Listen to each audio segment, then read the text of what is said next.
আসসালামু আলাইকুম রহমতুল্লাহি ওয়া বারাকাতুহু। সম্মানিত দর্শক, বাংলাদেশের রাজনীতি এখন লন্ডনমুখী।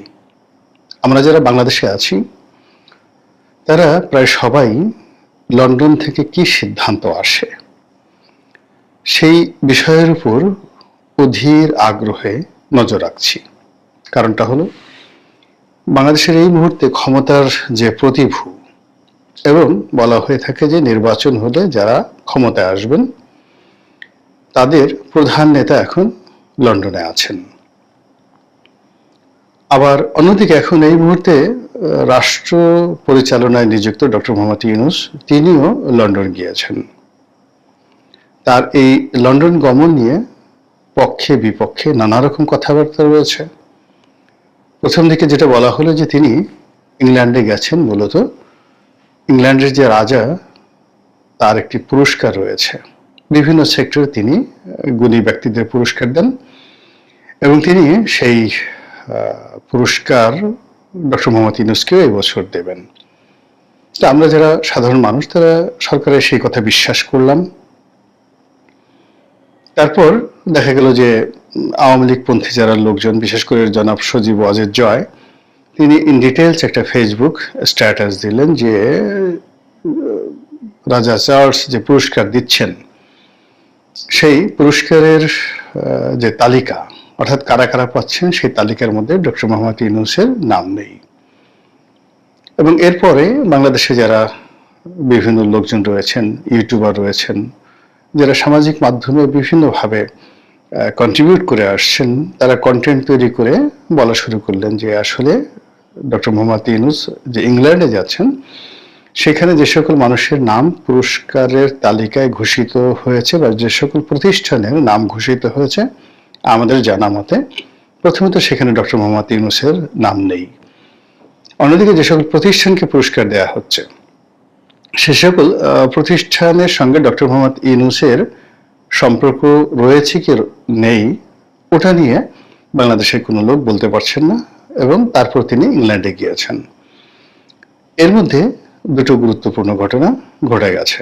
সেটি হলো তার ইংল্যান্ড গমন উপলক্ষে সেখানে বর্তমান সরকার দলীয় সংসদ সদস্য এবং সাবেক মন্ত্রী টিউলিপ সিদ্দিকী তিনি ডক্টর মোহাম্মদ ইউনূসকে উদ্দেশ্য করে একটি চিঠি দিয়েছেন। অর্থাৎ তিনি তাকে পার্লামেন্টে যে টিউলিপ সিদ্দিকের অফিস রয়েছে সেই অফিসে তাকে লাঞ্চ অথবা ডিনার, সেই লাঞ্চ অথবা ডিনারের দাওয়াত দিয়েছেন, তার সঙ্গে লাঞ্চ এবং ডিনার করতে চান। চিঠির ভাষা, তার বক্তব্য, ইটস এ পলিটিক্স, আমরা যেটিকে বলা হয় ব্রিটিশ পলিটিক্স বলি, সেই ব্রিটিশ পলিটিক্স। তিনি সেখানে ডক্টর মোহাম্মদ ইউনূসকে স্বীকার করেননি, অস্বীকার করেননি। তিনি সেখানে সম্মানও জানাননি, আবার অসম্মানও জানাননি। তিনি ডক্টর মোহাম্মদ ইউনূসকে কতগুলো প্রশ্ন ছুড়ে দিয়েছেন এবং কতগুলো তুচ্ছ এবং তাচ্ছিল্য করেছেন, যেভাবে ওয়েস্টার্ন কান্ট্রিগুলো সাধারণত তৃতীয় বিশ্বের যে কোনো বিষয়কে তুচ্ছ এবং তাচ্ছিল্য করে থাকে, সাধারণত বিচার বিভাগ এবং রাষ্ট্রীয় বিভিন্ন সংস্থা সেগুলোকে। আবার অন্যদিকে আমরা যারা বাঙালি, আমাদের এই বাঙালি দেশ, এই বাঙালি সম্পর্কে, বাংলাদেশ সম্পর্কে টিউলিপ সিদ্দিকী যেটি বলেছেন সেটিও খুবই প্রণিধানযোগ্য। আর সেই রাষ্ট্রের পক্ষে ডক্টর মোহাম্মদ ইউনূস যে ইংল্যান্ডে যাচ্ছেন সেটাকে টিউলিপ সিদ্দিকী তেমন কোনো গুরুত্বপূর্ণ বিষয় মনে করছেন না। তো এটি নিয়ে কয়েকদিন আলাপ আলোচনা হলো। টিউলিপ সিদ্দিকীর সঙ্গে দেখা হবে কি হবে না এটা নিয়ে আলোচনার প্রশ্নই আসে না, এখানে দেখা হবে না। কিন্তু এটি নিয়ে টিউলিপ সিদ্দিকীর যতটুকু পলিটিক্স করা দরকার সেই পলিটিক্স তিনি করে ফেলেছেন। এই গেল একটা। দ্বিতীয় যে বিষয় সেটি হলো ডক্টর মোহাম্মদ ইউনূসের সঙ্গে জনাব তারেক রহমানের বৈঠক।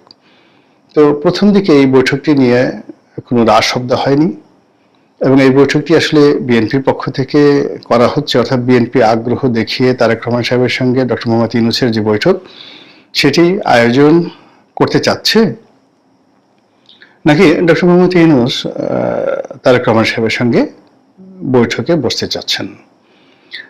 যেহেতু সরকারের পক্ষ থেকে ওইভাবে মিডিয়াতে, বিশেষ করে আমাদের সামাজিক মাধ্যমে ওইরকম স্ট্রংলি রিপ্রেজেন্ট করার মতো কোনো ব্যক্তিত্ব নেই, তো কাজেই বিএনপি পন্থী যারা লোকজন তারা সামাজিক মাধ্যমে যেভাবে একটি উত্তাপ ছড়াচ্ছেন তাতে মনে হচ্ছে যে ডক্টর মোহাম্মদ ইউনূস বা তার সরকার তারেক রহমান সাহেবের সঙ্গে বৈঠক করার জন্য রীতিমতো মরিয়া হয়ে পড়েছেন। এই গেল একটা।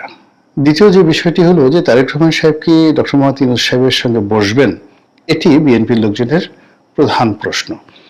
অন্যদিকে বিএনপি মনে করছে যে তারেক রহমান সাহেব যদি ডিজায়ার করেন বসার জন্য, অনুমতি দেন বা তিনি রাজি হন, তখন ডক্টর মোহাম্মদ ইউনূস তার সঙ্গে বৈঠক করতে বাধ্য ইংল্যান্ডের মাটিতে। এখানে ডক্টর মোহাম্মদ ইউনূসের ইচ্ছা অনিচ্ছা বলে কিছু আছে, এরকম সামাজিক মাধ্যমে যারা বিএনপির পক্ষে কথাবার্তা বলছেন তারা অন্তত সেই জিনিসটি প্রকাশ করছেন না। আমরা বাংলাদেশে বসে যে জিনিসগুলো জানতে পেরেছি সেটা হলো জনাব তারেক রহমান সাহেব প্রশ্ন করেছেন কেন বসবেন, কিভাবে বসবেন। আবার কেউ কেউ বলছেন যে তিনি একেবারেই রাজি ছিলেন না প্রথম দিকে, পরবর্তীতে তিনি রাজি হয়েছেন। বাংলাদেশের বেশ কয়েকটি মেইনস্ট্রিমের যে পত্রিকা সেখানে নিউজ এসেছে যে সরকারের সঙ্গে বিএনপি যে একটি মুখোমুখি অবস্থানে চলে এসেছে, একটি সংঘাতপূর্ণ পরিবেশ প্রায় তৈরি হয়ে গেছে এবং এই যে আমাদের পবিত্র ঈদুল আজহার যে বন্ধ সরকারি ছুটি, এই ছুটির পরই রাজনৈতিক অঙ্গন উত্তপ্ত হয়ে পড়বে এবং এই উত্তপ্ত অবস্থা থেকে সরকারকে এবং বিএনপিকে রক্ষা করার জন্য বেগম জিয়া, বিএনপির চেয়ারপারসন, তিনি উদ্যোগ গ্রহণ করেছেন এবং তিনি নির্দেশ দিয়েছেন যে এই মুহূর্তে সরকারের সঙ্গে কখনোই অসহযোগিতা করা যাবে না। এতে করে বিএনপি এবং সরকারের কারোরই লাভ হবে না। এইভাবে পত্রপত্রিকায় একটা উত্তাপ ছড়িয়ে মূলত বিএনপির যারা লোকজন তারা বিএনপির মর্যাদাকে আফুল করতে চাচ্ছে অথবা বিএনপির মুখ রক্ষা করতে চাচ্ছে, হোয়াট এভার মেবি। আমরা সেই বিষয়গুলোতে আলোচনা না করে আজকের যে প্রসঙ্গ সেটি হলো, আজকে 10 তারিখে আমি এই ভিডিওটা করছি।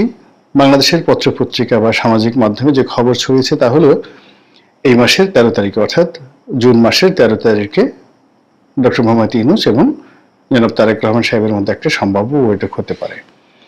এখন এই বৈঠকে কি আলোচনা হবে আমরা এখান থেকে অনেক আন্দাজ করছি, মানে বিএনপি যারা লোকজন তারা আন্দাজ করছেন যে ডক্টর মোহাম্মদ ইউনূস যে নির্বাচনটি করতে চাচ্ছেন এপ্রিল মাসে, সেটিকে বিএনপি বা জনাব তারেক রহমান সাহেব ফেব্রুয়ারি মাসে নিয়ে আসার জন্য তার প্রতি অনুরোধ জানাবেন, চাপ প্রয়োগ করবেন বা দাবি জানাবেন বা তিনি প্রস্তাবনা দিবেন বা তাকে কনভিন্স করার চেষ্টা করবেন। আর জনাব ডক্টর মোহাম্মদ ইউনূস তিনি যদি এই দাবি মেনে নেন তাহলে তার কোনো কথাই রইল না, ফেব্রুয়ারি মাসে নির্বাচন হবে এবং ফেব্রুয়ারি মাসে নির্বাচন হওয়ার জন্য রাজনৈতিক দলগুলো মোটামুটি ঐক্যমত্যে পৌঁছে গেছে। জামাতও বলেছে যে ফেব্রুয়ারি মাসে নির্বাচন হতে পারে, তাহলে তার কোনো সমস্যা রইল না। আর এরকম যদি একটা সরল সমীকরণ হয়ে যায় ফেব্রুয়ারি মাসে নির্বাচন হবে, তাহলে তার কোনো অনিশ্চয়তা থাকলো না। ডক্টর মোহাম্মদ ইউনূস একটি নির্বাচন দিবেন, বিএনপি ক্ষমতায় আসবে, আর ডক্টর মোহাম্মদ ইউনূস ক্ষমতা হস্তান্তর করে সসম্মানে তার জায়গাতে পৌঁছে যাবেন। এটাই আপাতত মনে হচ্ছে, কিন্তু ঘটনা কি এত সহজ? রাজনীতি কি এতটা সরল? কিংবা আমরা যেভাবে কাউন্ট করি বা আমরা যেভাবে হিসাব করি ঠিক ওইভাবে কি রাজনীতির মাঠ, মানে ওভাবে রাজনীতির মাঠ গোছানো সম্ভব বা রাজনীতির মাঠে ওই ধরনের কার্যক্রম চলে?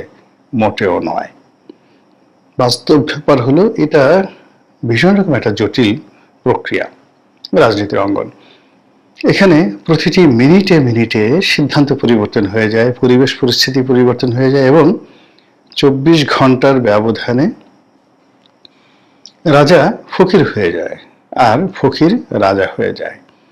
তো কাজেই সেখানে 2026 সনের এপ্রিল মাস হোক কিংবা ফেব্রুয়ারি মাস হোক কিংবা জুন মাস হোক, যেটি ডক্টর মোহাম্মদ ইউনূসের একেবারে চূড়ান্ত মনোবাসনা ছিল যে 2026 সনের এপ্রিল মাসের 30 তারিখের মধ্যে নির্বাচন হবে।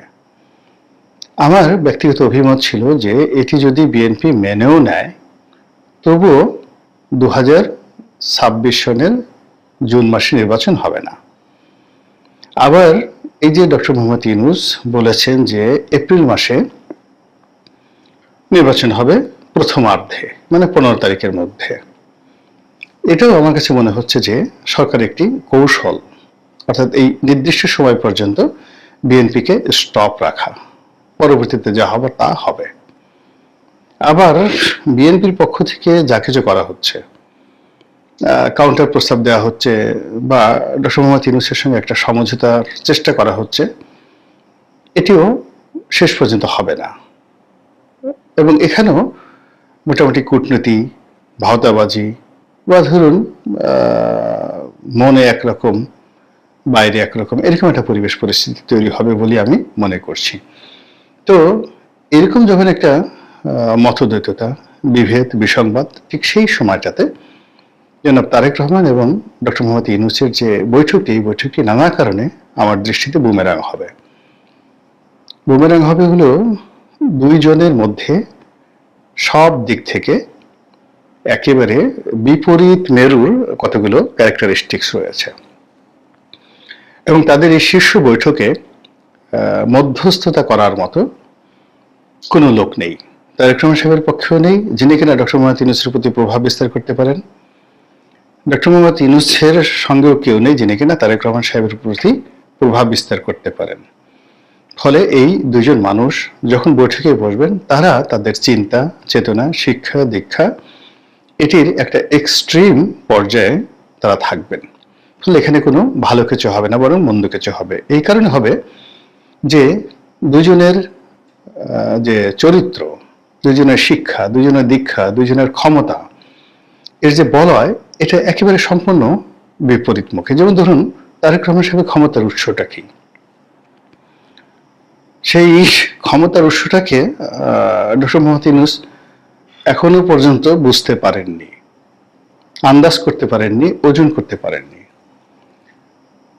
একটি রাষ্ট্রে, গণতান্ত্রিক রাষ্ট্রে একটি রাজনৈতিক দলের ক্ষমতা, জনসমর্থন এবং জনপ্রিয়তা, এটার পরিণতিতে একজন নেতার হাতে কি কি ক্ষমতা থাকে, যেটি তারেক রহমানের হাতে আছে, সেটা একজন অনির্বাচিত ব্যক্তি, অরাজনৈতিক ব্যক্তি কখনো আন্দাজ করতে পারেন না।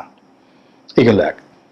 অন্যদিকে তারেক রহমান সাহেব এখনো হয়তো বুঝে উঠতে পারছেন না যে ডক্টর মোহাম্মদ ইউনূস লন্ডন, আমেরিকার কোন শক্তির প্রতিভূ হয়ে হঠাৎ করে বাংলাদেশের উপর এভাবে চেপে বসলেন এবং সমস্ত রাজনীতির মানে যাকে বলা হয় কলকাঠি তার হাতে চলে এলো।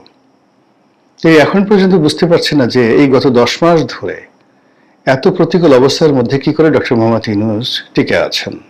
ফলে এই দুজনের যে শক্তি, তারেক রহমানের শক্তি বাংলাদেশের ভিতরে আর ডক্টর মোহাম্মদ ইউনূসের শক্তি বাংলাদেশের বাইরে, এই বিপরীতমুখী দুটো শক্তির যে উৎস, এটি একে অপরকে বুঝতে না পারার কারণে তারা যখন মুখোমুখি হবেন, কেউ কাউকে বুঝাতে পারবেন না। 2 নম্বর হলে তাদের বয়সের একটা বিরাট ফারাক রয়েছে, অলমোস্ট ধরুন প্রায় 30 বছর বা 27-28 বছর বয়সের একটা পার্থক্য। এই পার্থক্যের কারণে তাদের চিন্তা চেতনার মধ্যে যাকে বলা হয় ভিন্নতা থাকবে। এরপরে দুজনই যার যার আপন ভুবনে এক নায়ক। তারেক রহমান সাহেব তার দল পরিচালনা করেন নিজস্ব ইচ্ছায়, কারোর সাথে পরামর্শ, ডাজ নট ম্যাটার, তিনি তার মতো করে একেবারে যাকে বলা হয় বুলেট আকারে সিদ্ধান্ত নেন, এটা হবে, এটা হবে না, এই কমিটি বাদ, এই কমিটি হবে, কাল হবে না, পরশু হবে, এখন নির্বাহী কমিটির বৈঠক হবে, এখন এক্সিকিউটিভ কমিটির বৈঠক হবে, এখন হবে না। মানে ওনার সিদ্ধান্তটাই একেবারে চূড়ান্ত। নেপোলিয়ন বোনাপার্ট যেভাবে ফ্রান্সে চালাতেন, ঠিক উনি ওইভাবে তার দলটি চালাচ্ছেন। আবার একইভাবে ডক্টর মোহাম্মদ ইউনূস ওই একই প্রক্রিয়াতে তিনি তার প্রতিষ্ঠান চালিয়েছেন এবং এখন যে সরকার, তার যতটুকু ক্ষমতা আছে সেই ক্ষমতাটা তিনি কারোর সঙ্গে শেয়ার করছেন না, কারোর সঙ্গে আলোচনা করছেন না। তার যেভাবে মনে হচ্ছে সেভাবে নিয়োগ দিচ্ছেন, যেভাবে মনে হচ্ছে সেভাবে বদলি করছেন এবং যেভাবে তিনি তার যে সিদ্ধান্ত বাস্তবায়ন করতে চাচ্ছেন ঠিক ওইভাবেই হচ্ছে। ফলে দুটো শক্তিশালী লোহা বা পদার্থ যখন পরস্পরের সাথে একত্র হয়, সেখানে সংঘর্ষ হয়, সেখানে জোড়া লাগে না। তো সেই ক্ষেত্রে ডক্টর মোহাম্মদ ইউনূসের যে ক্যারেক্টারিস্টিক্স এবং জনাব তারেক রহমান সাহেবের যে ক্যারেক্টারিস্টিক্স, এটি হিতে বিপরীত হয়ে যাবে। 3 নম্বর হলো এই দুইজন ব্যক্তির, ডক্টর মোহাম্মদ ইউনূস এবং তারেক রহমান সাহেব, এই দুজন ব্যক্তির জীবনে নেগোসিয়েশনের মাধ্যমে কিছু অর্জন করার কোনো ইতিহাস নেই। তারা যেখানে নেগোসিয়েশন করতে গেছেন সেখানেই হিতে বিপরীত হয়েছে। তারেক রহমান সাহেব যেমন এরশাদ সাহেবের সাথে নেগোসিয়েশন করার চেষ্টা করেছিলেন, হয়নি। জামাতের সাথে চেষ্টা করেছিলেন, হয়নি। অনেকের সাথে তিনি নেগোসিয়েশন করার চেষ্টা করেছেন, শেষ পর্যন্ত সেটা টিকে থাকেনি। এবং তার কাছে যারা যায় বা গেছে স্বার্থের জন্য যায়, কিন্তু স্বার্থ শেষ হলে অনেকে তাকে ছেড়ে চলে আসে বা তিনিও অনেকে বাদ দিয়ে দেন। কিন্তু রাজনীতির যে আর্ট অফ নেগোসিয়েশন, এটি জনাব তারেক রহমান সাহেবের জীবনে কখনো ঘটেনি। একই অবস্থা ডক্টর মোহাম্মদ ইউনূস, তিনিও সারা জীবন চেষ্টা করে কারোর সঙ্গে নেগোসিয়েশন করতে পারেননি। তার গ্রামীণ ব্যাংকের কর্মকর্তা কর্মচারী, তার গ্রামীণ টেলিকমের কর্মকর্তা কর্মচারী, তারপরে শেখ হাসিনা থেকে শুরু করে আরো অনেকের সঙ্গে, যাদের সঙ্গে তার বিরোধ চূড়ান্ত পর্যায়ে ছিল, তিনি শত চেষ্টা করেও কারোর সঙ্গে নেগোসিয়েশন করতে পারেননি। নেগোসিয়েশন করার জন্য যে ছাড় দিতে হয়, তারপরে শেষে উদার হতে হয়, মাথা নোয়াতে হয়, এরকম অনেক কিছু গুণাবলী থাকা দরকার, যে গুণাবলী এই দুজনের কারোর মধ্যে আমরা তাদের অতীত কর্মকাণ্ডের মধ্যে দেখিনি। ফলে লন্ডনের মাটিতে এই দুই ব্যক্তি যখন মুখোমুখি হবেন, সেখানে ভালো কিছু আসবে আমি আশা করি না। বরং যেটা মনে হচ্ছে যে তাদের ব্যক্তিত্ব, শিক্ষা দীক্ষা, চরিত্র, এটার একটা চূড়ান্ত, যাকে বলা হয় পারফরমেন্স দেখানোর জন্য, একে অপরের প্রতি প্রভাব বিস্তার করার জন্য তারা উভয় চেষ্টা করবেন। আর সেই চেষ্টা করতে গিয়ে এখন যতটুকু সম্পর্ক আছে সরকারের সঙ্গে বিএনপির, সেটি আরো ঝুঁকিতে পড়বে বলে আমি মনে করছি।